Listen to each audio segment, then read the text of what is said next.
further ado, it is such a pleasure for me to introduce our speakers who are volunteering their time, having generously planned this amazing webinar for us, free of charge. Thank you so much, Natalie and Kim. And we would like to say that Kim is a French immersion elementary support teacher in Kingston. In 2015, Kim earned her master's degree of education in Queen's University. She also she earned a master's degree of education, at Queen's University. She focused her research on evidence-based instructional practices that support students with reading difficulties in French immersion. She also developed a resource for parents called Supporting and Inspiring Your Child with Reading Difficulties in the French Immersion Program. In 2020, Kim received the associate level Orton Gillingham certificate and most recently worked with the IDA here to facilitate workshops for educators, parents of dyslexic children across Ontario. Kim volunteers her time with the Learning Disability Association of Kingston and is a strong advocate for parents in French as a second language with dyslexia. Natalie is a French immersion educator in Kingston and area. Natalie graduated with a bachelor's degree in child and youth studies in 2004 and a Bachelor of Education in 2005. She received her Orton Gillingham Associate Training in 2018, and she received her Multisensory Math Certificate in 2021. Natalie is a consultant with Dyslexia Canada, where she works to advocate for children and families with dyslexia across Canada. Natalie received her FSL Specialist and Special Education AQs and is registered with the Ontario College of Teachers. She volunteers her time as a board member with Youth Diversion, a local nonprofit a local nonprofit agency supporting at-risk youth, and is a volunteer mentor with the RISE, a charity that provides people with a history of mental health or addictions a path forward towards sustained self-employment. So Kim and Natalie will be demonstrating tonight how they provide structured literacy intervention to their students in French immersion settings. So welcome, Kim and Natalie, and thank you so much for sharing your time and expertise with us. Thank you. Thanks so much for having us. I'm Natalie. I'm Kim. Okay, guys, we have a super packed webinar tonight. Hopefully you received a copy of our slides. We're not going to be covering all the elements in the slides this evening because that would take us hours to go through. And unfortunately, we just have 1 hour together tonight. However, the information on the slides was given to you for your own knowledge and understanding so that you get a little bit of background about some of the research that supports the strategies that we're going to be sharing tonight. So tonight, our focus is going to be on strategies that you can use in your classroom. We may touch on certain slides throughout and refer to them as we go along. So we want to be clear that these strategies can be used in all levels of instruction. So Tier 1, classroom, Tier 2, small group, and Tier 3, one-on-one. So when we're talking about these strategies, you can use them in any of those tiers. And these strategies are designed for all FSL programs. I work in core French and extended immersion, and I use them in my practice. And I work in early immersion from grades 1 to grade 6 in small group support, but also in a French immersion FDK kindergarten classroom. So the strategies that we're sharing this evening come from the foundations of Orton Gillingham approach. We received our training with Lisa Furr at Fundamental Learning, and the Orton Gillingham approach has been around for many years and originated in the 1930s. So these are tried and true approaches that we're using. So in case you haven't noticed, we speak really quickly and we go fast, but don't worry, you're going to receive a copy of the recording, so you can always go back and listen to the strategies again so that you can learn a little bit more. So we're going to move into screen sharing and back to in-person for some demonstrations. So as mentioned, if you want to see us larger, you'll be able to pull the button up. There's kind of like a corner that you can pull so that you can see us in a larger screen while we're screen sharing. Okay, let's get started. Okay, so this evening we are going to focus on strategies to support language in your classroom. We're going to look at 3 different areas. Reading, so we're going to talk about phonological awareness, the use of a code pack to help support your child with the sounds of the French language, the use of decodable texts. Once we've developed the code pack, we're going to move on to printing, so how we can explicitly teach handwriting skills and practice regularly. We're going to talk a little bit about the sky, grass, ground printing approach. And then we're going to talk about spelling or encoding and the use of the simultaneous oral spelling. The key here is that everything throughout what we're doing is multisensory. So we want students using auditory, visual, kinesthetic, and tactile throughout each approach. That's what structured literacy is truly about. Okay, so regardless of which language a student is learning in, all students, especially those with learning disabilities, they need explicit, systematic, cumulative, and multisensory instruction. Over the last 30 years, there has been research to support the use of structured literacy. Unlike some typical approaches that we may find in classrooms over the last 20 years, such as balanced literacy, maybe guided reading. Okay, we're going to go through a little fun activity here together. I'm sure many of you have seen these reading strategies and posters or something that looks quite similar to this. And so the question we want to ask ourselves when we're looking at this, and we're going to share with you some effective strategies in a few minutes, is what are we missing here? When we look at these strategies, what's going on? We always want kids to be focusing on the graphemes, which are the letters that they see on the page, and the phonemes, which are the sounds. And we don't want them looking away from those graphemes or from the words. So often we see kids using a variety of strategies like guessing, context, looking at pictures, rereading, and skip the word. So as we can see in this example, we have eagle eye. Look at the picture. Think what's in the picture. What starts with the beginning letter? Unfortunately, this is moving our children's eyes away from the graphemes on the page. Often the picture is not linked to the words, and as a result, is not a helpful strategy for students that are learning how to decode. So that one we're going to say is a eh. Next up, we've got lips the fish. Get your mouth ready. Say the beginning sound. Now, this is partially great. The get your mouth ready part is fantastic. We do want our students to have their mouths and lips ready so that they're ready to read those words and graphemes. However, say the beginning sound, that's not as helpful because if they don't know the sound, if they don't know what the grapheme is, they're not going to be able to say the sound. So this one we give a eh. Next up, we have stretchy snake. Slowly stretch each letter around sound to make the word. Sh, if. Perfect. I love this one. This is what we want students to do. We want them to recognize all the sounds that are in the word. So that one's okay. Chunky monkey, break the word into chunks you already know. So this one's suggesting that we break it into words like at. So we have mat, flat, splatter.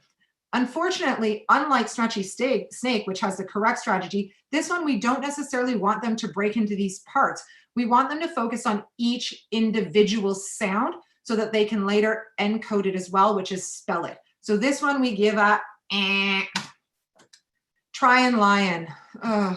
Try to reread the sentence and think what makes sense. This one for me is one of the most difficult ones to see because as we know, and working with students with dyslexia or with reading difficulties, those students are trying. They are trying harder than anyone in the classroom.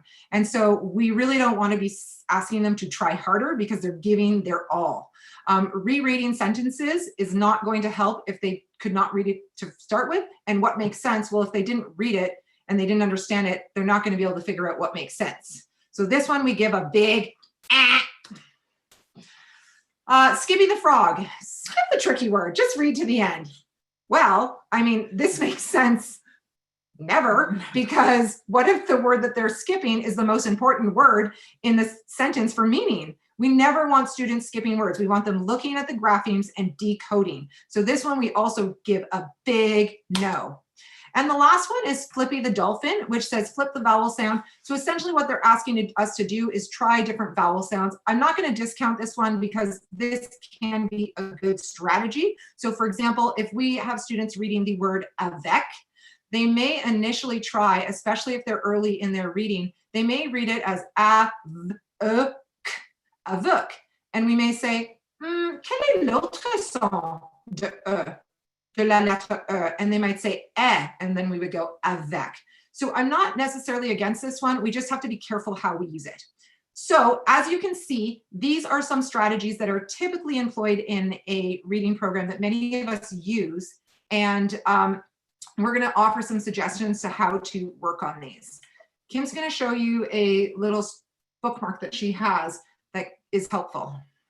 So we just modeled and just showed you some strategies that are ineffective. So we decided to take a look at structured literacy and incorporate some of the elements of structured literacy to make our own bookmarks. So we have 2 bookmarks here that I know it's a little bit difficult to read, but we've created 2 bookmarks. One is for the emergent pre-reader, and it has a lot of phonological awareness strategies on it. So these are things that pre-readers need to master to lay a great foundation for the reading process. Once students have consolidated these skills, then we have another bookmark that gives very, very concrete reading strategies that never involve guessing. Sorry, Natalie, I was covering your face there. It's okay. Okay. So we're going to keep going here. So now that we know what we don't want our students doing, we're going to give you an example of what we may see in a classroom in terms of texts.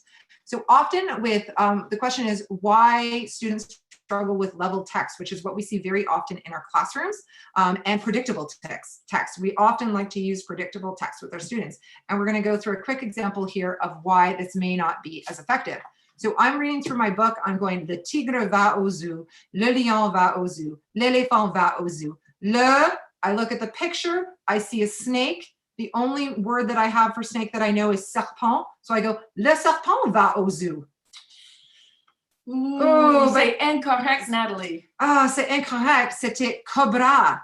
So it should have been le cobra va au zoo, but because I was focused on looking at the picture, I was not looking at the graphings or the letters that are in the word. So it actually started with a C followed by an O. And so what we want to do is we want to make sure that our students are not relying on predictable text. So that was a pattern. So they're sort of looking through, following that pattern. What ends up happening is that they've got that va au zoo. So they're no longer reading those words and they're just memorizing them. And then they're guessing and using the pictures as context cues, which often happens in level text. So we always want our students focusing on the graphings and making that connection to the phonemes, what we call decoding.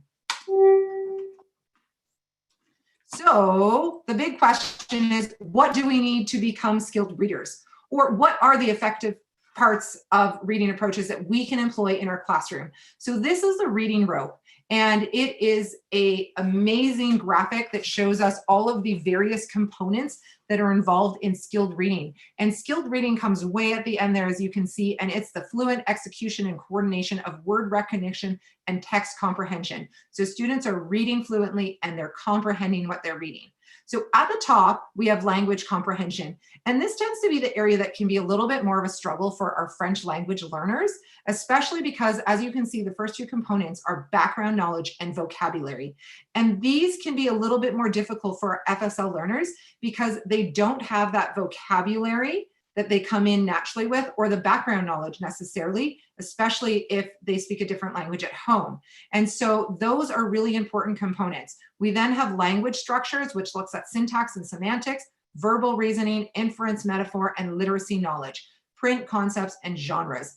And then at the bottom of our rope, which is an equally important part, kind of the starting point, we have word recognition, phonological awareness, decoding, and sight recognition of familiar words, which we would typically do through orthographic mapping as a research-based approach. And so today we're going to be focusing on that bottom part, the word recognition, the phonological awareness, decoding, and sight recognition. All right, so as Natalie said, there are 6 components to an effective structured literacy program, both in English and in French. There are 6 different components that must be integrated together in order to be effective. The first element of a structured literacy program is phonological awareness, which is essentially a fancy word for sound skills. It talks about word manipulation and manipulating sounds in words. The second element of structured literacy is phonics and word recognition. This is the aspect where there are letter sound associations, and it is essential for the decoding, which is reading, and encoding, which is spelling process. And in order to do it properly, it has to be visual, auditory, and kinesthetic. Fluency is the third component, and that is the ability to read words quickly and automatically. Vocabulary, as Natalie has already said, is an incredibly critical component, particularly in FSL programs. We want to make sure that students have a rich vocabulary, so when they are reading off the page, they are gaining meaning from the words that they are reading. Listening and reading comprehension, we all know that that is a very important aspect of the reading process, but also a more complex one. And then finally, we're going to touch on written expression and printing and handwriting, and how important written expression is to structured literacy. And an overriding component of all of this is oral language. And so we want our students to have a very rich oral language base so that all of these elements can be implemented effectively.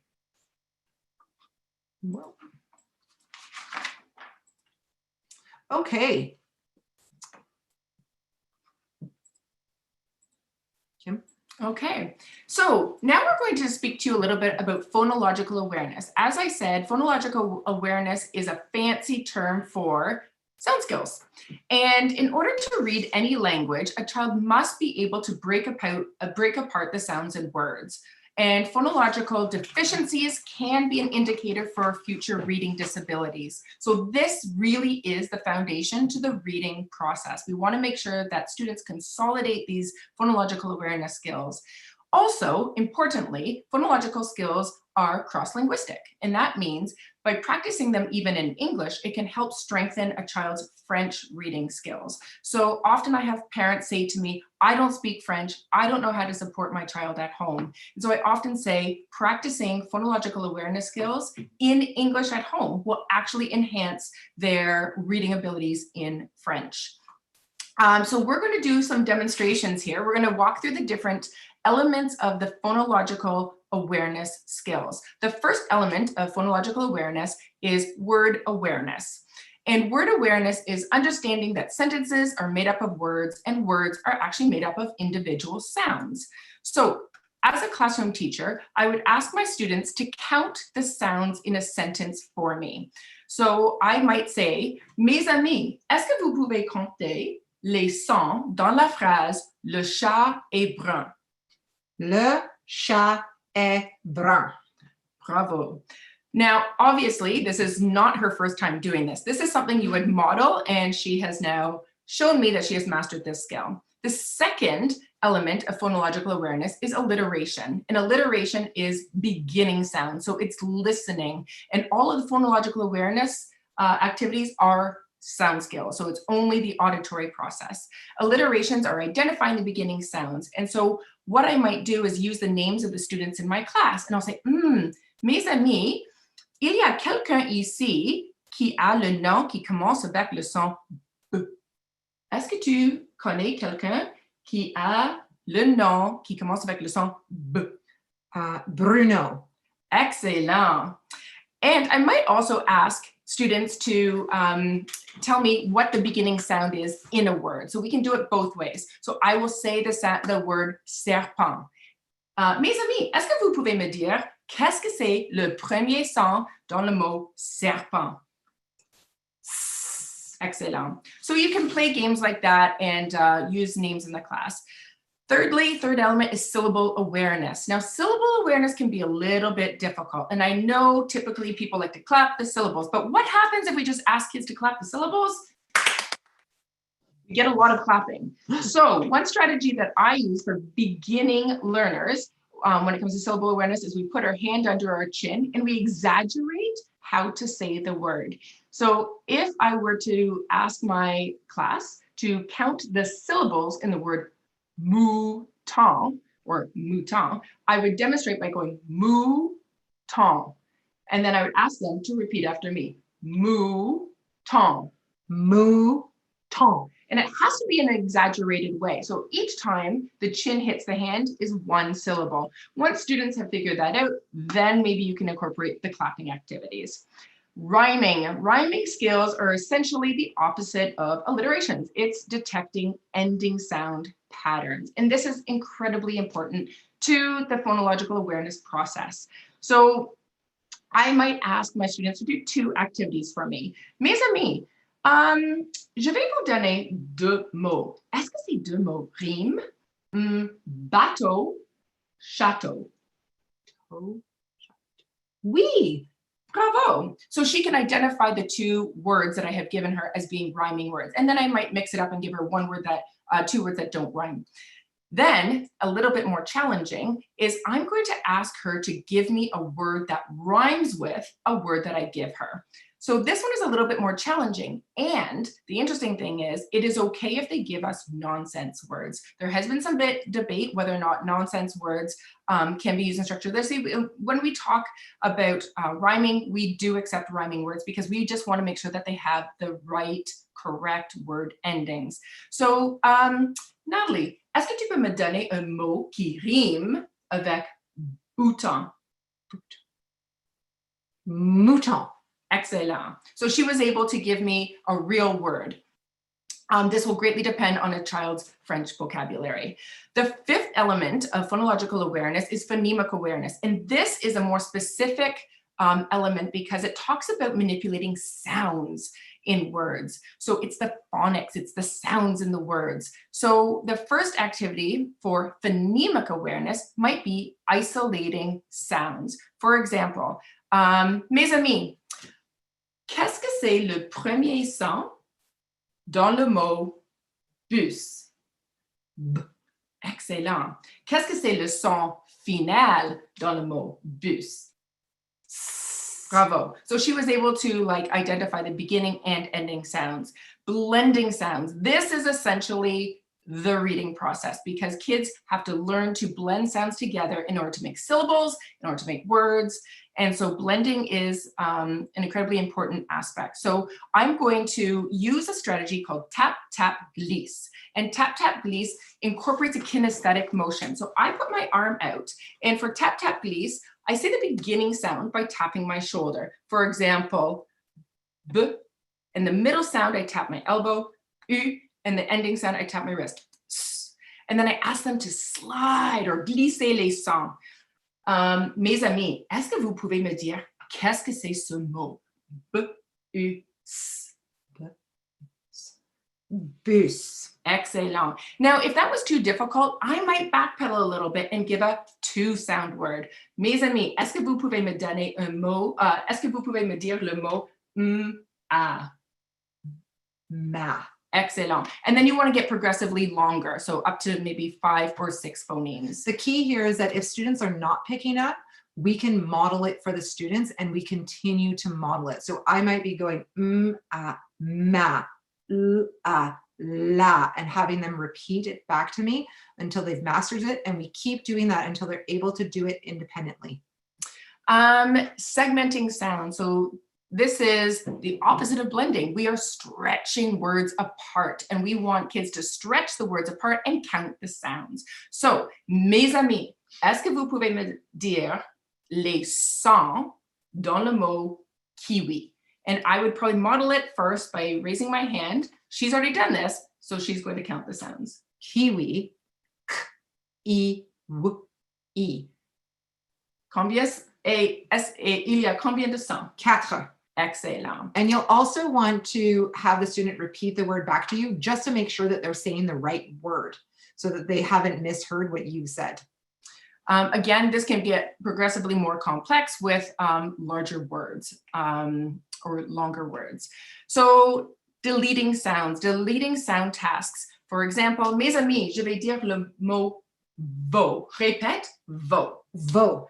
Maintenant, dis le mot veau sans v. Oh. Excellent.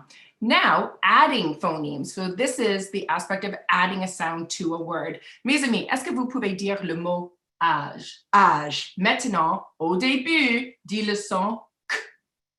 Cage. Excellent. Now, the most complex of all of the phonological awareness skills and in the phonemic awareness element is substituting and manipulating sound. So we're basically, I tell the kids, this is like a magic trick. We're going to take one word and we're going to change it to a different word. So substituting phonemes can happen with beginning sounds, middle sounds, and ending sounds. And so I will demonstrate one of each. So, mes amis, est-ce que vous pouvez dire le mot bol? Bol. Excellent. Maintenant, au lieu de B, tu vas dire S. Sol. Bravo. So that is change the beginning sound. Now we're going to change the middle sound. Ça, c'est plus difficile. Mes amis, est-ce que vous pouvez dire le mot mur? Mur. Maintenant, au lieu de U, est-ce que tu peux dire est? Mer. Bravo, that is, she's doing very well. Now we're going to manipulate and change the ending sounds of a word. Mes amis, est-ce que vous pouvez dire le mot la? La. Change le son. A, I. Li. Bravo. So these are really important. Now, a fantastic free phonological awareness tool that you can find online is called the PASS test. And the PASS test was developed by Dr. Kilpatrick. And he has developed the book, Equipped for Reading Success. And it's a comprehensive step-by-step program for developing phonemic and phonological awareness skills. Those are sound skills and word manipulation and sound manipulation. This is one of the best tools out there, and it is free. One of the most important things about the PASS test is that it includes the element of automaticity, that kids have 2 seconds to give you the answer. So we're not giving them a long time to figure it out. We want their phonological awareness skills to be automatic.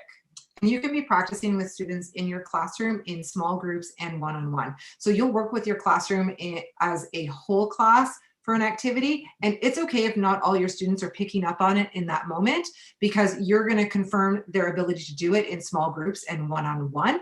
And they're also just seeing other students do it and practicing. The other important component as well is that this screener, we can use this with students in kindergarten, and phonological awareness will help us predict whether students are going to have reading difficulties such as dyslexia later on. So we can really use this as a predictor in kindergarten to give us an idea of which students may be struggling with reading come grade 1 and 2, so that we can continue to work with them and ensure that they're supported properly with their reading. All right, so now this is the exciting part. I love this part. This is using code packs. Now, we learned about code packs in our Orton Gillingham training and with Lisa. And so we're going to show you quickly how to make a code pack. Essentially, all you need are some cue cards or recipe cards that you can buy at Dollarama. I have colored cards, but white cards are fine too. You can also use cardstock to make them larger in your classroom for whole classroom instruction, or you can also put them up on your whiteboard, smartboard, or there are online versions of card packs that you can use for virtual learning as well. So on a code pack, you're going to have 3 things. Now, I have my vowels on one color card, and I have my consonants on another color card, and I have my diagram or my diagram on a different color card. So the most important thing is on the front of the card, you want to have the grapheme. You want to have the letter. So this is what a blank one looks like, and then this is what a completed one looks like. So you're going to write the grapheme on the front of the card. That is the letter. On the back of the card, you are going to write a key word that has the phoneme or the sound that you want to hear. So I have for la lettre A, j'utilise le mot acrobat. Now, you will know that there are several graphemes or letters that have multiple phonemes. So what you want to do is you want to make sure that for the letters C, G, Y, and other vowel sounds, you want to make sure that you have the different phonemes. For example, la lettre C fait le son k, k comme cadeau, et la lettre C aussi fait le son s, comme cyclone et ciseau. So you want to make sure that you have a keyword that works for you and your class. Often people ask me, what are the keywords? The keywords really don't matter as long as you're consistent. I like to use, with the kindergarten class that I teach in, I like to use animals, because animals are usually familiar. One very important aspect of the code packs is we don't want to put pictures on. So you'll notice that I have la lettre A, and I have the keyword acrobat, but I don't have any pictures, because what we want is we want for this to become automatic for students, and we don't want them relying on photos or picture cues. Now, we are going to do a demonstration of how to effectively use a code pack in a classroom setting. Again, this is for a whole class. Those kids who are struggling with it, you can bring them into a small group and do some small group work. And those kids who are really, really struggling, you might want to give them some one-on-one time. Also can be done in the classroom setting. So I have done this before with my students, so they are very competent at the code packs. The first thing you want to do is show them the grapheme, show the letter, show them what it looks like. Next, you want to say the sound. You want to say the phoneme of the grapheme. And then you want to say the keyword. For this one, it's acrobat. And then finally, to make it kinesthetic and multisensory, you want to draw it. So I love drawing it in the sky. Kids love drawing it in the sky. And then that way I can have a quick view of who is doing it backwards and who is doing it correctly. And also you want to make sure that you do these code packs until they are automatic. We don't want kids moving on until these sounds have been consolidated. And it's very important that students are able to do this automatically so that we can move on to blending and segmenting and creating syllables and words. So here we go. We're going to do a little bit of a demonstration on how to do a code pack in a whole class. Mes amis, est-ce que vous pouvez me dire la lettre, le son, le mot, et puis écris-le. Acrobat. Je. Igloo. Océan. She's doing very well. Usine. Now, I like to start with vowels because vowels are pretty important in language. And then I might continue because she did so well. I'm going to continue with some of the consonants that we have already practiced. This is not new.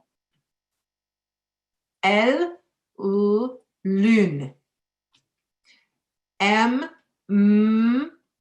Mouton. Serpent. Tortue. You'll also notice that as I'm saying these, I'm not putting an emphasis on the end of some of my consonants. And so often we have a pattern of, or we'll add a unemphasized sound to the end of our consonants. So we'll say b, t, p. And unfortunately, that can be problematic for some of our dyslexic learners and struggling readers because it sounds like there's an extra vowel sound. It actually sounds like the sound is attached to that. So when they go to encode that word and spell it or even read it, they may attach that sound to it. So they may try to be spelling the word bus and they'll go b. So we want to be really careful to cut those sounds off and not put that extra sound at the end. So it's b, t, g, d, p. Yeah. Okay. Oh, thank you. Now I'm going to show her a new grapheme. I'm going to introduce something new that she has not seen before. So I'm going to model how we do it. Mes amis, voici quelque chose qu'on appelle un digramme. Un digramme, ça c'est deux lettres ensemble qui fait un son. So these are two letters together, but they make one sound. Ooh. So, mes amis, CH fait le son ch. Est-ce que vous pouvez répéter ch? Maintenant, fait la lettre CH, mais dit ch. I'm going to do it in the sky. She's going to do it on her whiteboard.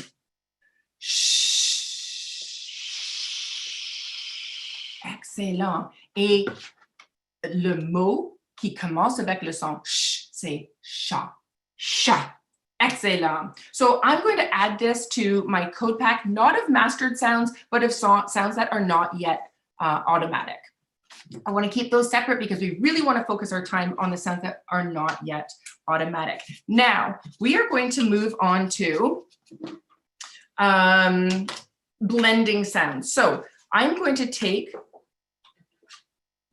a few sounds and I'm going to blend them together. I use this in my small groups. In my class lessons, I use the magnets with the cookie sheet and I have the students manipulate sounds. So we can go l, a, l, e, l, I, oo, o, u, u.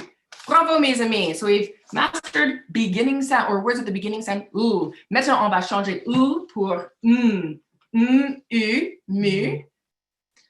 Mo, mi, Maintenant, je vais changer le premier son.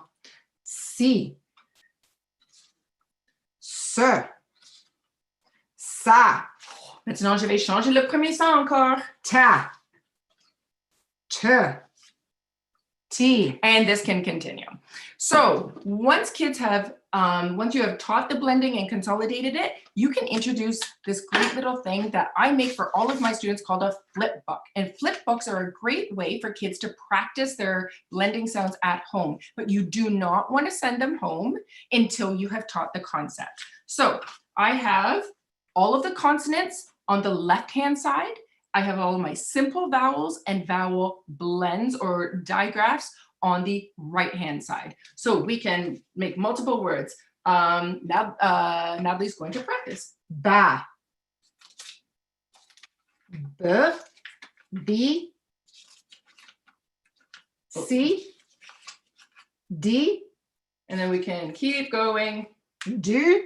Okay, so these flip books are great for practicing even some more difficult blends. And you can do vowels in front of consonants to practice those sounds as well, because this is just about practicing sounds together. They don't actually have to be real words at this point, because some of those are just syllables that are in words. Exactly. Okay, so those are the code packs. We're gonna move on to decodable text now. I'm gonna move back to screen sharing here, and we're gonna go ahead a little bit. Okay, so decodable text. This is sort of where, when we ask ourselves, what about leveled readers? What do we use instead? We use decodable text. Decodable text is critical for early reading instruction. And what decodable text is it's carefully sequenced to progressively include words that are consistent with the letter-sound relationships that have explicitly been taught. And this is the key with structured literacy. It requires explicit instruction all the way through at each step. Why do we use these? Because we want to ensure that students are successful when they're reading. What about the leveled readers? Well, leveled readers are not decodable. As you saw with our snake example, our serpent and our cobra, they end up being problematic for early readers and those with reading difficulties because the students may not be familiar with all of the letters and sounds that are in the book. So leveled readers are really great for vocabulary and topic learning. If you're in a primary grade, you can reorganize them into baskets based on interest and topics so that students can explore them on their own free reading time. So the next question we always get when we talk about decodable text is, where do I find decodable text? Because this may even be a new word for you. You may not have even ever heard of the word decodable text. And so the challenge with decodable text in any language is that it's gonna depend on your scope and sequence.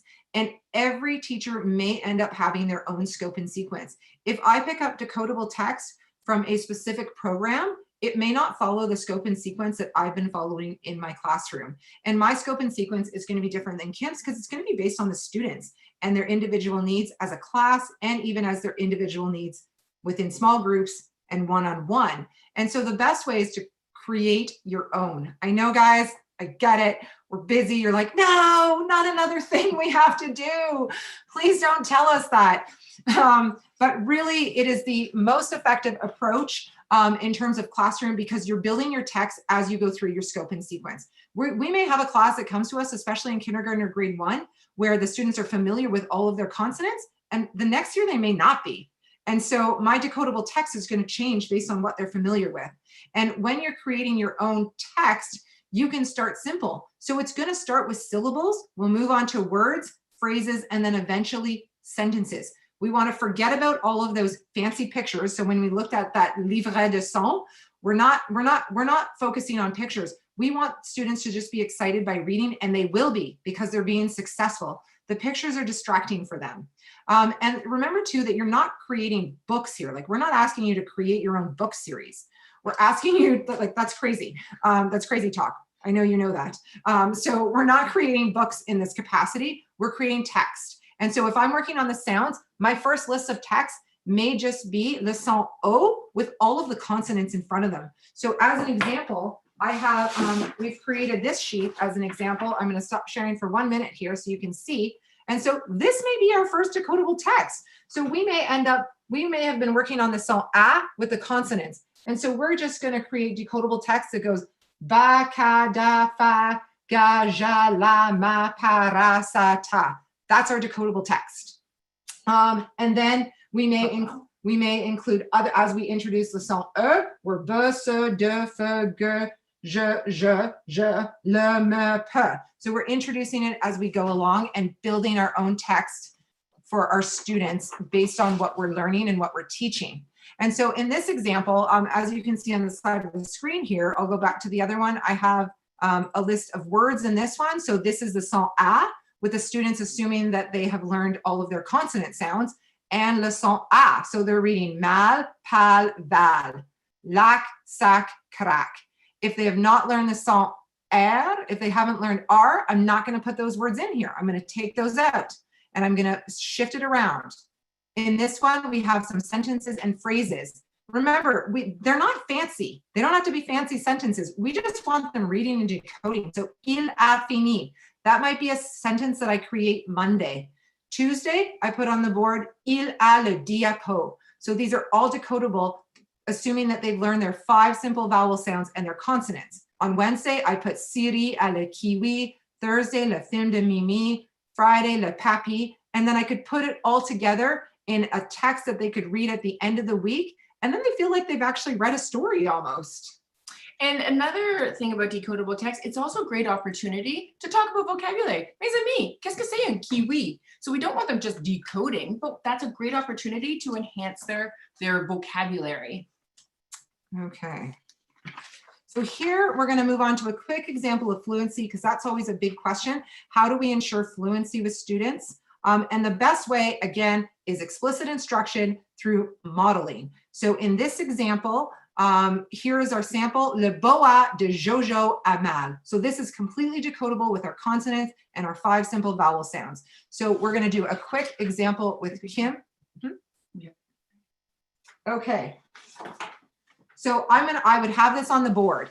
And my students, so les élèves, on va lire cette phrase ensemble. Le boa. Le boa De Jojo. de Jojo Amal. Amal. And then I'm going to squish it together a little bit more so we're reading larger parts. Le boa de Jojo. Le boa de Jojo Amal. Amal. And then finally, I'm going to model le boa de Jojo Amal. Le boa de Jojo Amal. And so we are reading that all together, and we're doing it step by step so that they're building their fluency. Starting very simple. It can be 2-word phrases, 3-word sentences. It doesn't have to get fancy here. So the idea being that we're modeling how to read fluently. If there's a question, we're adding that intonation at the end. We're adding appropriate pauses so that we're teaching them how to be fluent readers. All right, moving on, printing. Printing, a little bit up for debate. Printing is an incredibly important aspect of the process because it is kinesthetic. And we really want students to understand the importance of printing their letters correctly. I love this visual because we all know as experienced educators that students often get the letters B, D, P, et Q mixed up. And often, not only do they write them incorrectly, but they can read them incorrectly. So printing and handwriting must be explicitly taught to students with reading difficulties, regardless of the language of instruction. Students need to learn how to properly and correctly form the grapheme, which is the letter of the alphabet. There are specific ways to form each letter so that students learn to differentiate the letters based on how they are written, because a lot of students just see a circle with a line on it. And in this grapheme, it's a chair, it's a chair, it's a chair, it's a chair. But the letters, although they look different, the orientation is different, and so they are very different graphemes. Learning Without Tears is a free and excellent resource and available en français. All right. So how do we teach printing? Well, we have something called sky, grass, ground.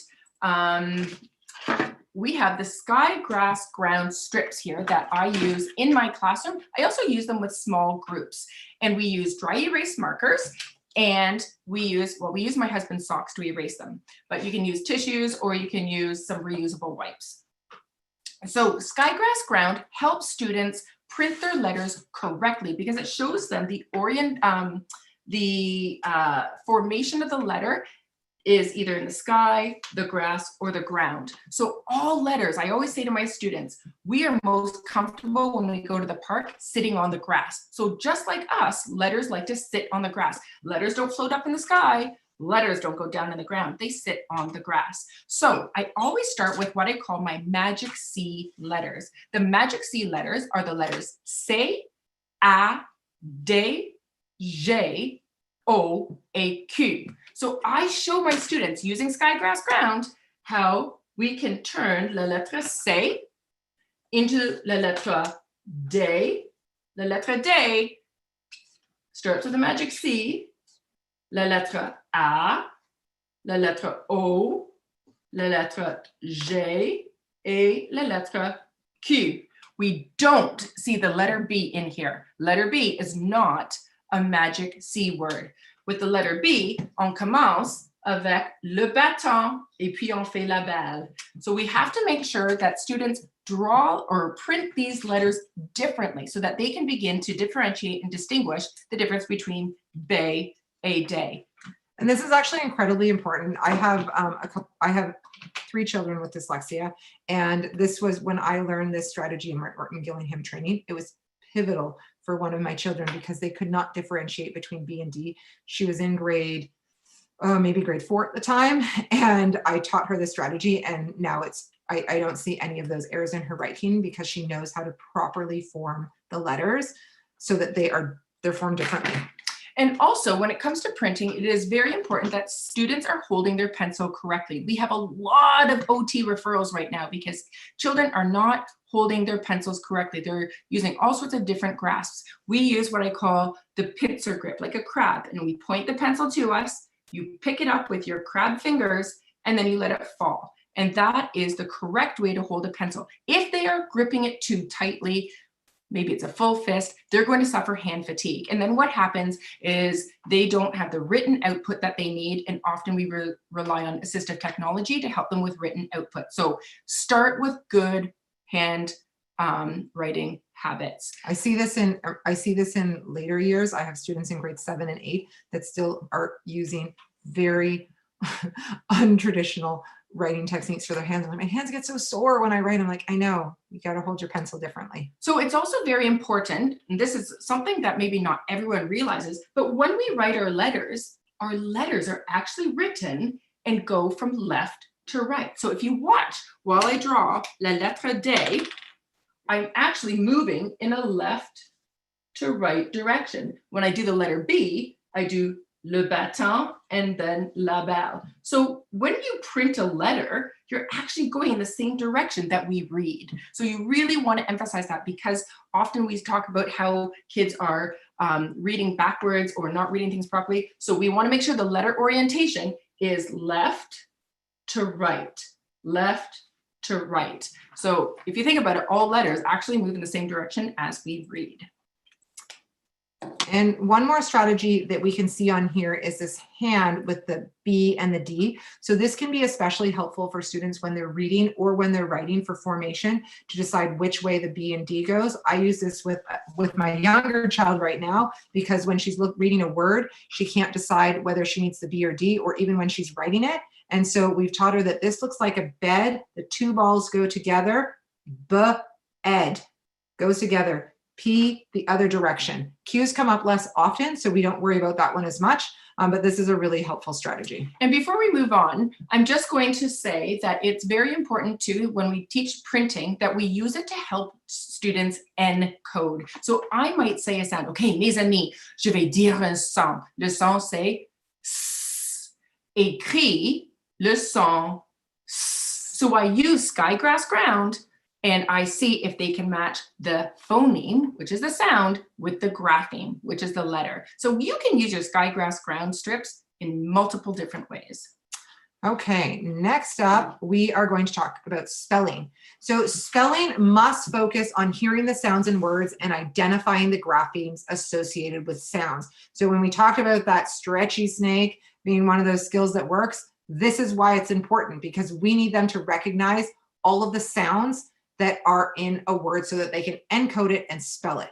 It needs explicit instruction, so we need to explicitly teach the strategies for spelling and repeated practice. Simultaneous oral spelling is a strategy that you can use.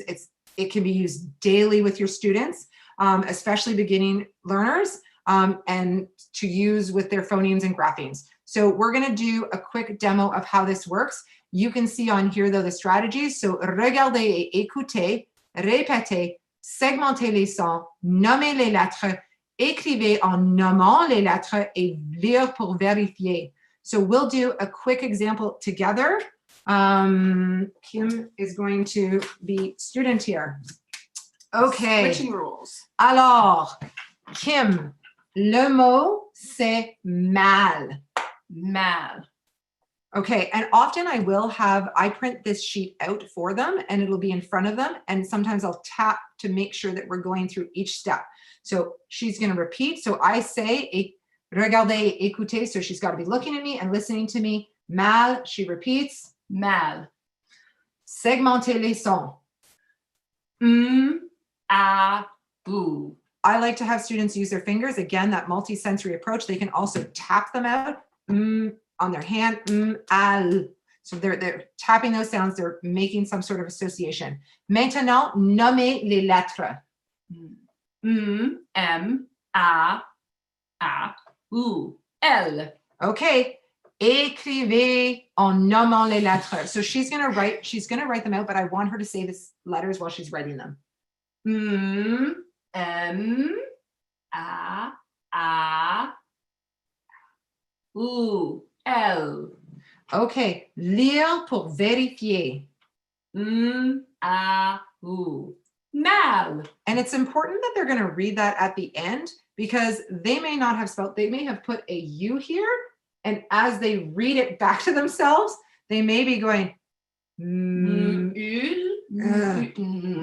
and they'll self-correct. So we want to give that opportunity for them to self-correct all the way through. Any errors we want to check. So you could do this as a whole class, and you'll check your students' answers and you'll address any of the issues that come up. So if any of them spell the word wrong, maybe they put an N instead of an M or a U, they use the wrong letters, then you're going to model it to the class and you're going to show them the sound. So you're going to go al, M-A-L. Écrivez-le. You'll ask them to write it, and you'll ask them to maybe write it 2 or 3 times so that they get that extra reinforcement while they're saying the letters out loud. And then you're going to have them read it back to themselves. And you can do this with a couple words a day starting out, and multiple words as you go along. So this would be instead of a typical spelling test. This is a much more effective strategy for helping students learn how to spell. All right. So a lot of you are probably thinking, oh my gosh, this is a lot of information. Thanks, Kim and Natalie, but how do I put all this together? Well, we're going to show you. So most of us are on a balanced literacy day. Sorry, a balanced day. We're also using balanced literacy, which we now know structured literacy is more effective. We're on a balanced day. So we have 100-minute blocks. So we have developed for you a 50-minute structured literacy lesson plan that incorporates everything we just talked about and more. So if you have a 50-minute block, you might want to start your lesson with a 2 to 5 minute phonological awareness drill. You can have whatever your focus is: segmenting, beginning sounds, ending sounds, word manipulation. Secondly, you're going to do a visual drill. And that's what Natalie and I demonstrated for you earlier with the code packs. You're going to get out your code packs and you're going to do the visual drill. And after your visual drill, you're going to jump right into that blending drill. You're going to have your code packs in your hand, and you're going to do a blending drill by showing the students how we blend sounds. You might want to throw in that new sound that you introduced. yesterday as a little bit of a review. And then after your blending drill, this is a great time to introduce a new grapheme, a new sound, a new spelling pattern, something that is new. So we've been doing a lot of review, and now you want to introduce a new skill. Then you want to move on to the reading of words and sentences. You want to get out that decodable text, read words, read some phrases, read some sentences. And then finally, of course, we want to get them writing. Essentially, it's a reverse code pack. You want to say the blend, or you want to say the sound and have them draw it. They can do it on skygrass ground. If you have a tactile student, you might want to do it in a bed of rice, or you might want to have them do it in a bed of sand, something that makes it more tactile. This is a great time to do your SOS that Natalie just talked about, spelling dictation, and letter formation and handwriting practice. This can take up to 15 minutes of your lesson. And then finally, text reading text and working on reading comprehension. That would take 15 minutes. Now, you don't need to do it all in 50 minutes. So the key here, we're going to kind of stop sharing right now. The key is that you're going to want to be incorporating all these pieces together. So none of these are done in isolation. We're not just working on our phonological skills alone. We're working on our code packs. We're working on comprehension. We're working on vocabulary. This is kind of where the idea of balanced literacy came from. And we got a little bit lost along the way because we stopped focusing on the explicit instruction of these skills and following sort of a structured lesson for it. However, we do want to make sure all of these components are incorporated in our lessons all together. And so the important part is that we can also do this at all the levels. So we're doing this at the classroom level, the tier 2 where we're breaking it down for students that are having difficulties, and then that tier 3 where we're focusing on a specific element with individual students. There's a lot of ways that this can work in a classroom, and I'm going to give you a few ideas, but it's going to look different so a lot of this is going to look different for everyone. But let's say we've got that 50 minutes. So you're starting out, you're looking at it, you're like, oh my gosh, this is so much. I'm doing some of this, maybe I'm not doing any of this, maybe I've never heard of any of this before, what am I going to do? So you may start out with just starting with one element. So next week, you may go back into the classroom and say, I'm going to start incorporating phonological awareness into each lesson every day. And you're going to do that. The Equip for Reading Success has some drills in there, highly worth buying, because even as we mentioned, it's not in French. These skills apply to French language learning. So you may just start with that and do that for a couple of weeks. Then you may say, okay, I'm getting comfortable. I'm going to introduce my code pack too. So you're going to be working on your phonological awareness skills and your code packs at the same time, because if students are hearing sounds, they really want to see them too. It's like natural for them to want to see those pieces together. Then you might start blending. You might start the introduction of new skills, and then going, and as you get more comfortable, introducing more components. You may find that this might be done through your entire 100-minute lesson block at various parts. So you may start your morning with your phonological awareness and code pack. Students may go into small groups or into little centers, and they may consolidate some of that. So they may be working with little magnet boards for blending drill on their own, in small groups, and you may be working with isolated students on specific skills. Then you may take a little break and you may come back to introducing a new skill as an entire lesson and then working on that skill. Later on, you might be reading your words and sentences together on your smartboard and doing that as a mini lesson. So it can all be different. Or you may do your 50-minute lesson all together and then use your other 50-minute blocks to run different centers with those different skills throughout them, where you can ensure that students are following up and using the appropriate sounds, blending properly, spelling properly, working in their groups. So there are a lot of different ways that we can do that, and it's going to look different for all of us. Overall, we're sort of coming to the end here. Actually, we stayed on time. I can't even believe it. We really like to go over. The key to all of this is that we want to be using multisensory approaches as much as possible. Tapping, clapping, moving pieces, playing games, gross motor, large. We have this lovely pillow, tactile. We can write letters in it. We really want to make this experience fun and engaging, and we want them learning at the same time. All the while we're doing this, we're focusing on fluency, grammar, morphology, so the different parts of words and where they come from, vocabulary, and comprehension as an entire approach where everything is explicitly taught, because that's the key.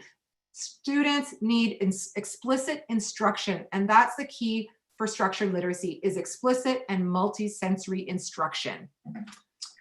All right, I think that brings us to a close. Thank you everybody for listening, and we hope you learned at least a little something today. Thank you so much, Natalie and Kim. How inspiring. You have stimulated a lot of questions. You've inspired people to question their practices or enhance their practices, and they have a lot of questions about where you'll get your resources. So if you'd like to email Natalie and Kim, you can find them at structuredliteracyfsl@gmail.com. All right. And so, you know what? Your presentation brought me back to my childhood, because I learned to speak French. French is my first language, and I learned my reading in French just like you did your code pack and your syllables. So, and the decodable text right there. That was Rémi et Aline. There you go. That was wonderful. Yeah, it brought me back to my childhood. Now, secondly, I do have a question. It was about what if a child wrote the word cadeau, K-A-D-O, at it maybe you wouldn't do anything at a certain grade level, but you would do it at another grade level. How would you respond to that? Well, I'll speak first. I often, when we look at how the children spell words, I would say, is there a different way to make the k sound? And we know that in French, there are a lot of vowels that have or a lot of graphemes that have multiple phonemes. So this is where those code packs are really important, so that we really help the kids understand that there are multiple ways to make the phoneme. There are multiple graphemes to represent it. So, and we would also, along with that, be at a certain point, we would have taught some of the rules associated with when we use C and when we use K, when we use O and when we use U. So we would teach that. If that's in an early grade, that's actually amazing. It's fantastic, because they've actually they have all the correct sounds for the word cadeau. Oh, so that if that's a young student or an early reader, a beginning reader, that is fantastic skills. And we would really want to praise that. And because they've got all, they're not putting the wrong sounds in there. They have all 4 phonemes. Right. And one more question, and then Alicia will continue with more questions. We'll take turns. Oral communication. The question is how you best develop oral communication, and what is its role in your FSL classroom? So oral speaking, you're just modeling. You're modeling French all the time. So I teach extended immersion in a grade 7 program, and so students are coming in to grade 7 immersion from a core French program. And so the key is I'm speaking in French, I'm modeling French, I'm using gestures. So if they're not understanding, we teach a strategy to our students for when they don't know a word, we describe the word. So if they can't think of the word for pants, so they can't think of pantalon, we're gonna say, c'est un vêtement, on le met sur nos jambes.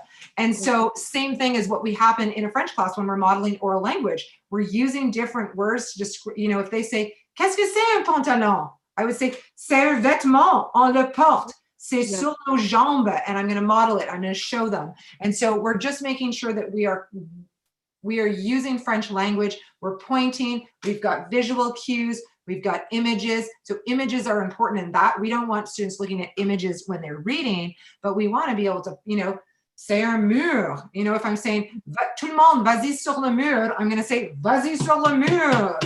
Yes. We're sort of engaging them that way. And we're explicitly, again, teaching them those skills of how to use the language. If they're making errors, we're teaching them how to correct those errors and to use the proper vocabulary. And I don't know if you've noticed or not, but we're pretty animated, and it really helps if you're animated.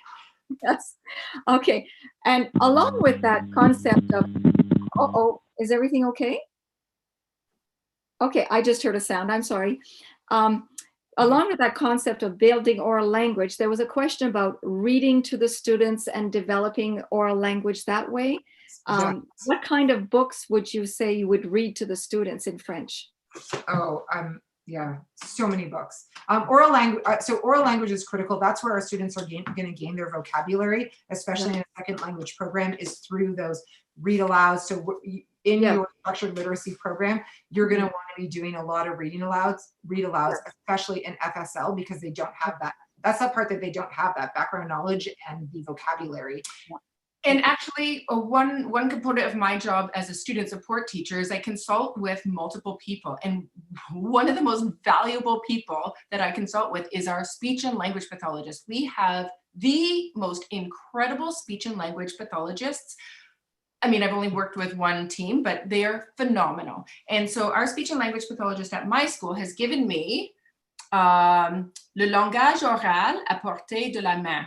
And this is a resource that she has provided me to help FSL students enhance their oral language, which then helps them with their reading comprehension. It helps them when they're decoding, pull meaning from the word. So this is a very invaluable tool, and it's available in both French and in English. And also, I'm just going to throw out a little plug here for leveled readers, because we know we don't like them as a reading strategy, like as a book for students reading. They're great for read alouds, because the students aren't reading them. So those are our topics of interest. Use your leveled readers for read alouds, because they're actually going to be at more appropriate levels for your students, because we know that the early readers don't have a lot of words on the pages, and the later readers have more words, which our older students will be able to auditorily understand. So that's a great way to use our leveled readers.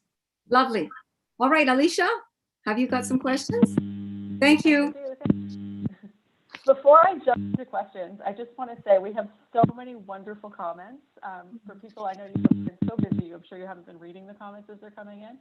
But thank you so much. We've had so many just wonderful comments. And I don't know if everybody, well, I'm sure everybody knows this, but you guys are teachers and you worked today and you still came out and you put this all together. And so thank you so much for that. We do have a lot of questions, and I have a few I wanted to ask. The first one is about silent letters in French. How do you deal with that? There are so many. Silent. Okay, so silent. Sorry, Alicia, I think your mic keeps. That's okay. She's on mute. Okay. Okay. So silent, that's a really big question and a really difficult one that actually we struggle with in terms of finding a place for it in a scope and sequence. So I'll be honest, it's one of the most challenging parts of the French language, because there are so many silent letters. We've sort of, I guess, it's gonna be hard. The idea is, again, you need to explicitly teach it. So at what point you add it into your scope and sequence is up to you to decide.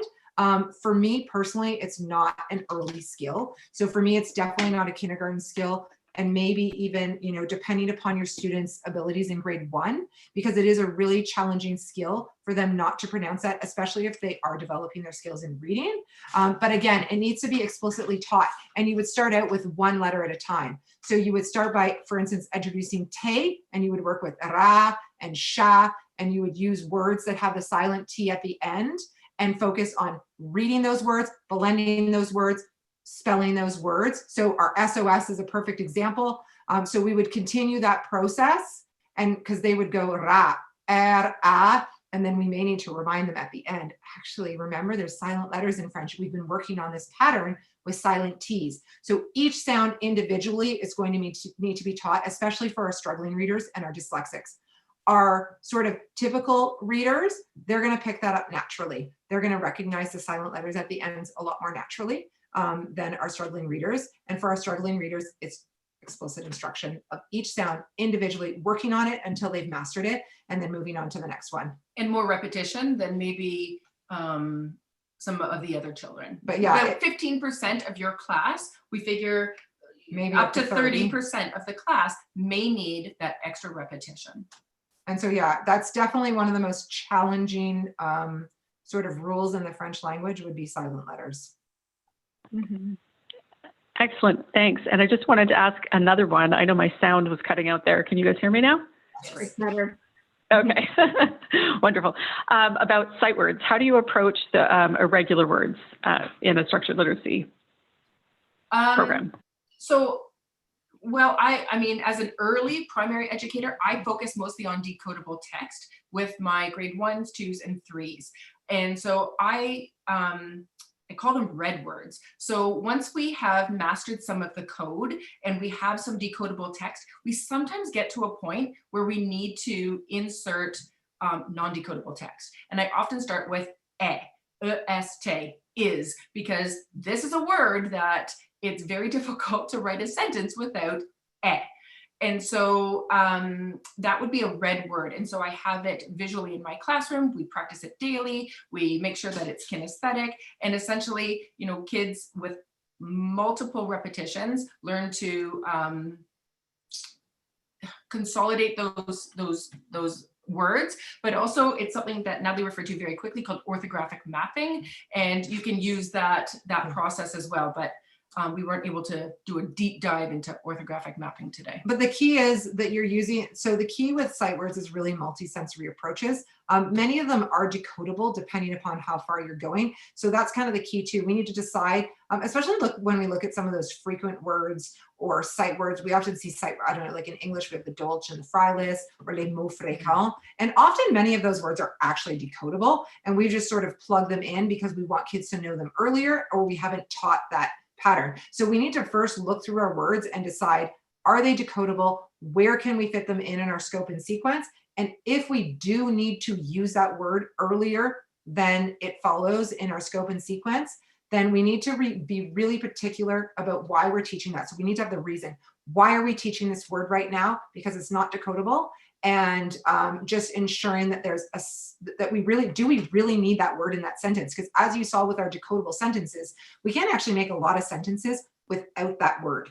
And so we just have to decide whether it's the right time. And then we have to ensure that we're using multi-sensory, repeated practice with variety, you know, again, like writing it on whiteboards, writing it in sand, writing it in the air. Okay, thank you.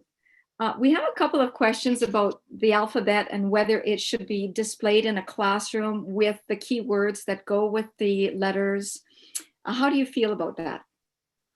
I like it because we want the sounds, the code paths to be automatic. But as kids are encoding, they often look at my wall. Like if we're doing la lettre B et la lettre D, they will look up, oh oui, ça c'est un dinosaure, de. And so then they will, and so they are constantly referencing it for that. So I don't mind it as long as we're doing the code pack drills without the images. And you just want to make sure that your keywords that you have actually make the sound appropriately. Yes. Because some of them, they don't blend as easily. And so the sound is hard to hear. So you want to make sure that you're using words where the sound is very clear in the word so that they can identify it. That brings me, oh, sorry, go ahead. Sorry, and some letters are silent, like la lettre H ne fait pas un son. So what are you going to have up there? So I think we just need to be careful. Right. This brings to two more questions then. One of them, one person asked, where do you get good keywords for your code packs? And right. And then secondly is, should you be displaying letters when you're doing phonological awareness activities? Yes to number two. Yes to number two. I mean, yes, you can be. It's going to depend on the student's abilities. If you're just starting out with phonological awareness, you may not want to be showing the graphing right away because you are focusing on those skills. But as they progress, the kids are naturally curious. They want it, like they're going to also, many of them are going to know, especially not even words. They may just know their own name. Like they just may know that X, their name is Xander and they know what X looks like. And so they're going to say, oh, X, I know that one. And they're going to want to draw it. Or S, if their name is Sarah, they may already know what the S looks like. And if you're doing the sound S, they may want to draw it. And so that's natural for students. I think early skills, we don't necessarily need to show the graphing, but we do want to be introducing that quickly and pairing the two together so that students are moving very quickly from hearing the sound to seeing the graphing associated with it. The other question, which was related to keywords associated with the sounds. So yeah, in my class, I make up the words. We have referenced many different sources and we have come up with words that we feel that will help enhance the children's vocabulary. So we want words that are familiar and not too complicated, like dinosaur, you know, that's what I use for de. And we actually do actions too. So as we're saying the sounds, we're doing the actions. Like, keeping in mind that if you have a grapheme that has two sounds, you're going to need two separate actions for yes, each sound. 100%. Ciseaux, A cadeau. cadeau. We're opening the opening video. cadeau. So That's what we you're do. going to need if you're working with actions, you need a different, like you can't have Giraffe ciseaux, yeah, being the same for and both. garçon, and we point to someone in the classroom. Yes. Okay. And Alicia has more questions? It's a lot of Yes, questions. absolutely. So there's another question about sounds that are similar, because there are a lot of sounds in French that are so similar. So when you're introducing those, how do you help the students to keep them straight? Great question. Oh. Yes. Yes. Oui. So that again, explicit instruction with each sound individually. A lot of students are going to need to look in a mirror to see their mouths, because your mouths actually, because they're different sounds, your mouth does make a different formation when you say those. So like there's a slight, because the like an is kind of has an a sound a little bit in there, so it makes a different mouth formation. So that's one of the crucial parts, is teaching the different mouth formation and checking. You're going to want to watch students when they're forming sounds to ensure they're making right? So different mouth formation, and exaggerating it and having them use mirrors if they're having difficulty. Which is incredibly difficult during a pandemic with masks on. I have to admit, this has been a nightmare for me, anyways, in small groups, because open and closed sounds can sound very similar, like and can often be said. The formation of the mouth is the same for a pour, but I can't take my mask off, so that has been quite difficult. So we've consulted with a speech and language pathologist by the name of Claudia Hogan, and I think she might be here tonight. And she has been an essential, unbelievably valuable resource, and she has helped me develop something called a sound wall. So I can't show my mouth to my students, so I will point to the image that is on my wall, and I will have the students try and, under their masks, make the same mouth formation. So I'm just going to share the sound wall. We have an example of a sound wall in the slides that you have, so I'm just going to kind of, for anyone who doesn't know what a sound wall is, quickly they show you what are that looks like. fantastic. So this is an English version of the sound wall. It can be done in French. Like any of these strategies can happen in any language. And so this is an example of a sound wall. So instead of a typical word wall where words would be associated by beginning letter, this is by sound. Word walls work for students who can identify beginning sounds. If you have a student who can't identify b, they don't know where to look on the alphabet. Whereas if the kids can say garçon, then the sound wall is far more effective, I find, for students who are not yet readers. But again, you're wanting that explicit instruction and then that mastery. So making sure that they can identify the different sounds.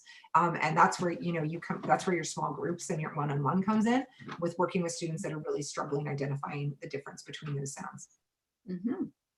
All right. Thank you. 2 more questions. One person wants to know, do the keywords that you present with your code pack have to be familiar to the students? And the other question is, what is recommended? Teaching the name of the letter and its sound, or vice versa, or just the sound? The sound, well, it has to be both. It needs to be both is the simple answer. And again, when it comes to words, this is a great opportunity to build their vocabulary. So I always use lion, or sorry, I don't know why I put my tongue there, lion, because that's a word that's familiar. But this is a great opportunity to say, oh, mes amis, est-ce qu'il y a des autres mots qui commencent avec le son ou, and sort of enhance their vocabulary, talk about new words. But the key word, I use animals for the kindergarten class that I work, because they like to sometimes act it out, and that helps consolidate the sound and helps them with the reading. My strategy is a little different. I like to use simple words. So like for me, acrobat would be a little bit well, because it has a silent T, and I know we're focusing on sounds. But for me, it's a quite complicated word. So my strategy is a little bit different than Kim's, but I mean, that's okay. We're both, like, my keywords are different. So like I would use the word sac, because all of the sounds are decodable, especially for early readers. So I would use that sound, so then we can work on it and we can put the sac together and, oh, that's the same as our keyword, and link it together. So it really kind of depends on your own approach. A lot of teachers will also use they'll ask the students for keywords. The students will make up the keywords. Or sometimes, like, if you have a letter and it's the student's name, that could be the keyword for it, right? Like, why not? If Steve is in your class and you're working on S's, Steve is the keyword for S. Kids laugh about it. They love it. They're like, Steve. But consistency is key. Consistency is key. It's a key word. You don't want to have 20 keywords. You're not having one keyword. So you decide what your keyword is and you work with that, because the reason is the keyword is the clue for the kids. So if you're going through your code pack and they forget, they see their code. Well, here we go. They see and they forget. The keyword is my cue for them to remind them to think of the song. So I'm going to go acrobat, and they're going to go because acrobat. So it's really about being consistent with the keyword. So the keyword is not important. The sound has to be clear in the keyword. So it has to be identified in the word, ideally in the front, but French has, I know, I do like it. It's difficult for, I always go, je. I choose menu. She chooses menu. And we said usine because it starts with U, but the kids love ça pue. They think it's hilarious. So sometimes we do ça pue. I like bus because they know what a bus is, and it's, again, like I like the smaller words that are actually decodable. I like making them laugh. I'm not. Okay, Alicia has more questions for you. Thanks. I do have one. It's kind of a larger question that we got from a secondary school teacher who said, in the French program in secondary, when you have, some students who can read fluently in both French and English, and other students who can't read in either language or any language, how do you go about planning tier 1 instruction? Big question, I know. Okay, but hold on. This is what I'm in 7 and 8. So this is sort of along the lines where I am. So how do you go about planning? You are going to, you're essentially going to have 2 separate lessons in some capacity, because you're going to go through your lesson quickly. So I'm just wondering, maybe, is the person still here? Because I'd like to know if it's a core French or an immersion program. Like, are they talking about students that are dyslexic in an immersion program? Or are we talking about a core French program where we receive students that some have learned the skills and some haven't?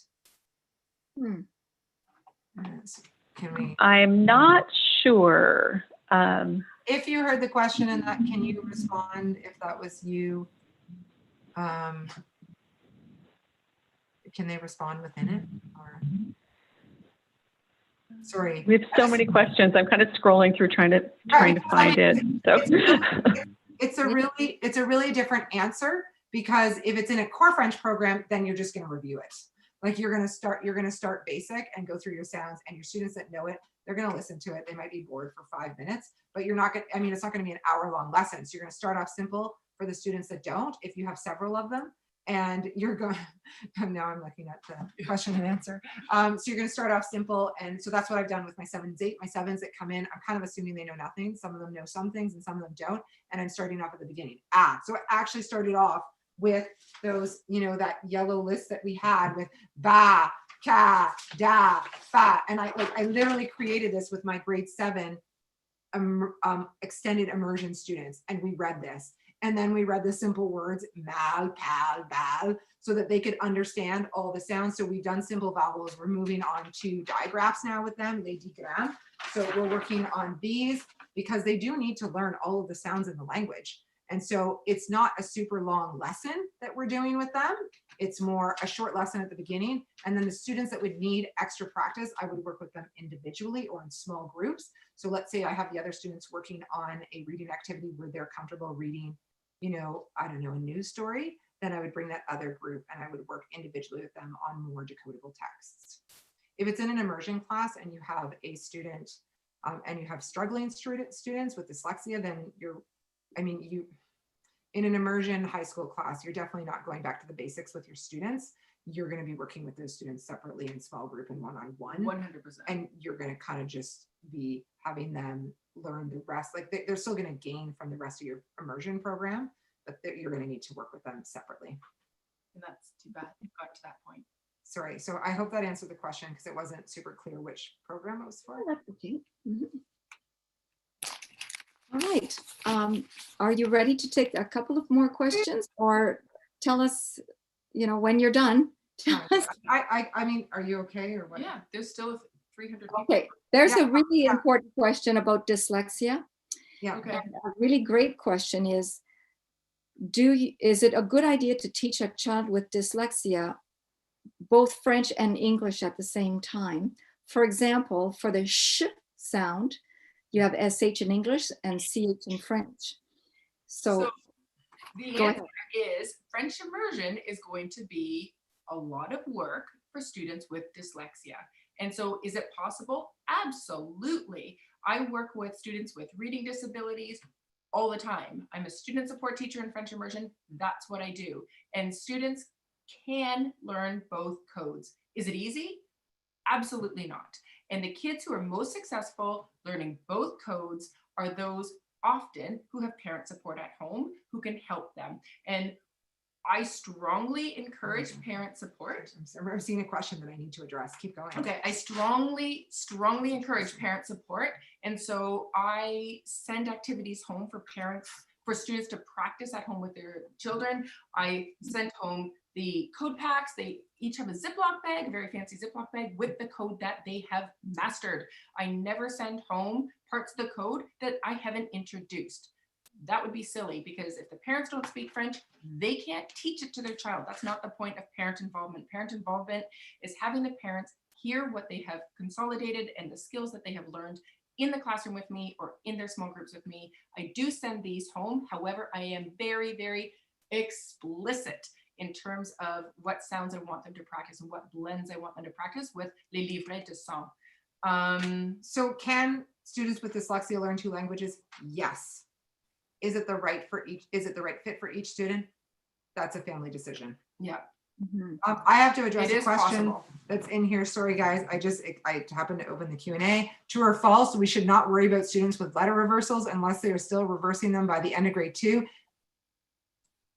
False. As soon as students are doing, if we're 100%, we need to teach students the proper way to form letters right from the beginnings, immediately. It's hard to break bad habits. We're not waiting for anything. We're not waiting until grade 3 because that's when our school board assesses.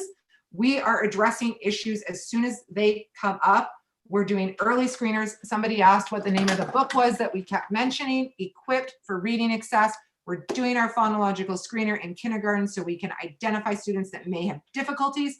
And then we are working with those students to ensure that they're successful. We are never leaving kids to wait for anything. Don't wait, correct it. It's so much easier to teach them how to do it correctly than to try and break bad habits. They may eventually stop reversing, but if we've taught them the proper skills, then we know if it's so if we've taught them how to form letters early and we're reinforcing it, we're following up, we're gonna know whether those students are just having, they're going to develop typically and they're just making reversals, or they're going to actually have difficulties with forming the letters and they're going to require regular and ongoing practice.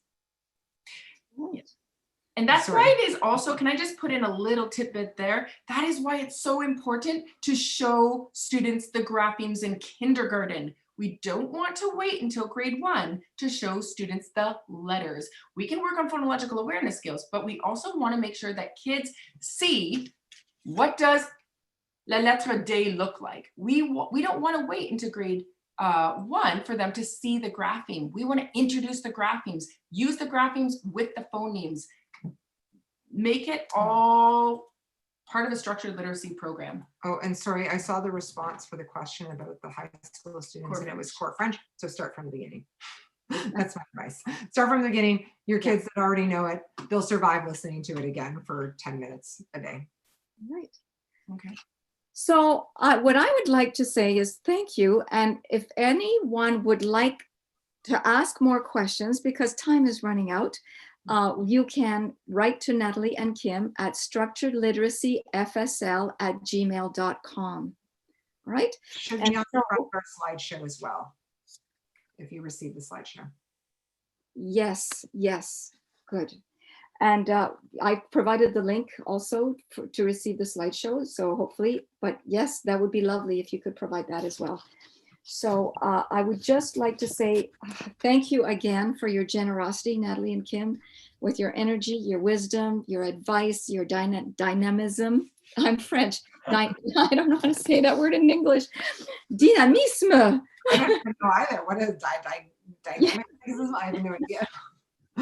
Anyway, so we are so happy, and this is being recorded, therefore people can watch your video again and watch your slides and have excellent information. So there is a structured literacy, French structured literacy resource on the IDA Ontario website. If you look under resources, littératie structurée, there are many resources there if you'd like to go check, and that's for anyone who'd like to visit our website. And so I would also like to add that there are webinars coming up.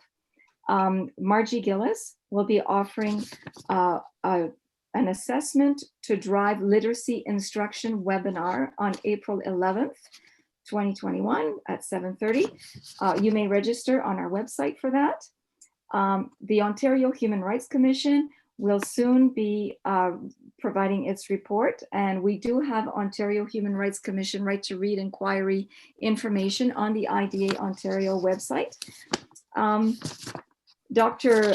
Kilpatrick will be presenting a workshop May 18th, if you'd like to, and he will be delving deeper into the phonological awareness and word study realm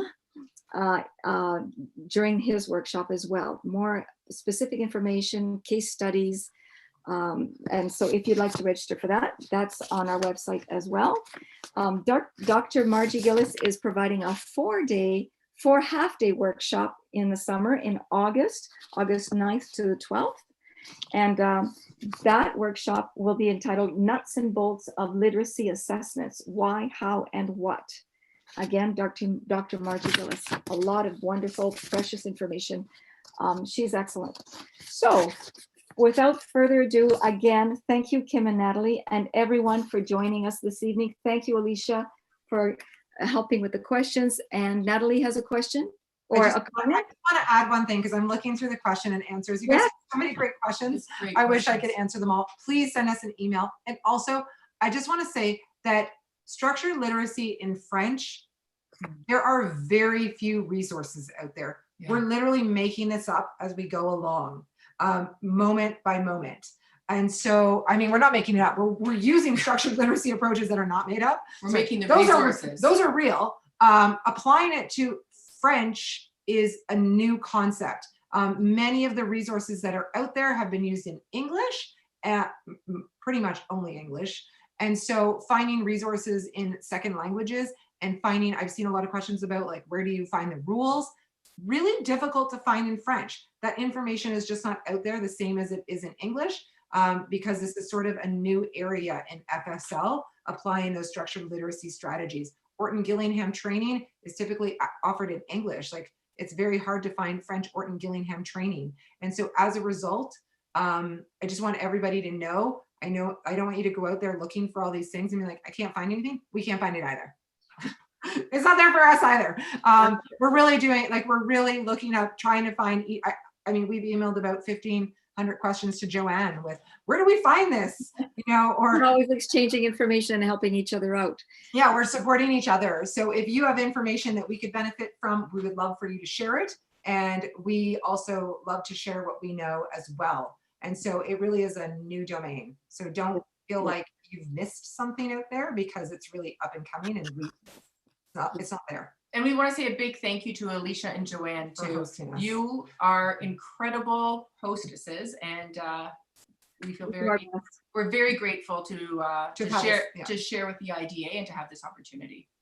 Well, thank you so much. And I'd like to invite anyone, any of our spectators this evening, if you'd like to begin volunteering for IDA Ontario, we're always looking for volunteers. All right. And thank you very much, everyone, for joining us this evening. Thank you. Bye. Thanks so much.